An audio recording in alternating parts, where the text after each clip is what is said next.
All right, it's 2023. Are you struggling to decide on what business you should invest in? If so, then watch this video where I'm going to discuss some of the major factors that go into what makes a good investment in 2023. Now, full disclaimer, this is not financial advice. This is just my own personal opinion on what I would take into consideration if I were to start a business in 2023. So first things first, and this is something that a lot of people, I don't believe, consider when they think about starting a business. Is this business that I'm going to invest into going to give me the lifestyle that I desire? So a lot of times we want this specific lifestyle that could be perhaps working from home or perhaps vacation all the time, a lot of flexibility, a lot of money. But sometimes we invest in a business that requires us to be in a location all day or perhaps be present in that business 24/7. And on top of that, it doesn't even pay us a lot of money at the end of the month. Now, what you wanted versus what you're actually living is completely unaligned. And that's why it's important to ask yourself, is this business that I'm considering going to actually give me the lifestyle that I desire? Now, the second part is, does this business have secure revenue, consistent revenue, or is it volatile? Does it depend on the market? Does it depend on getting customers all the time? Now, the reason that's important to consider is because a business that's volatile has a lot of ups and downs. There's going to be some months where you may not make as much as you desire or not make as much as you need to make. So you have to perhaps go without paying yourself. You compare that to a business that makes consistent, secured revenue. It gives you the ability to create systems that allow you to work around the predictability of the amount of income that you're going to get every single month, which creates flexibility and creates a lifestyle of freedom. For example, in the ambulance service business, in our model, which is the dialysis-based model, we get more or less a predictable amount of revenue each and every month. And because our actual payer is insurance or is the government, we can pretty much bank on getting that same amount of revenue each and every month, which allows us to step away from the business and do other things or perhaps even invest in other businesses that are aligned with our ambulance service without the fear of losing money or losing revenue or the business completely falling apart. Another question that I would ask myself is, what are the factors that go into making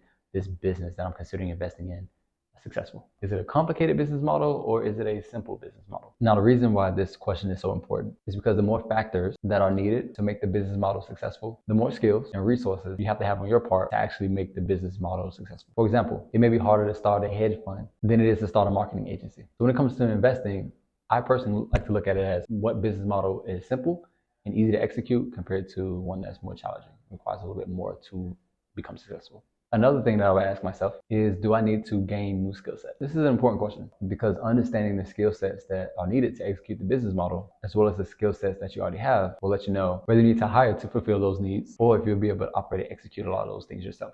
This is important because obviously if you're going to hire somebody, you need to have an amount of capital to be able to fund that.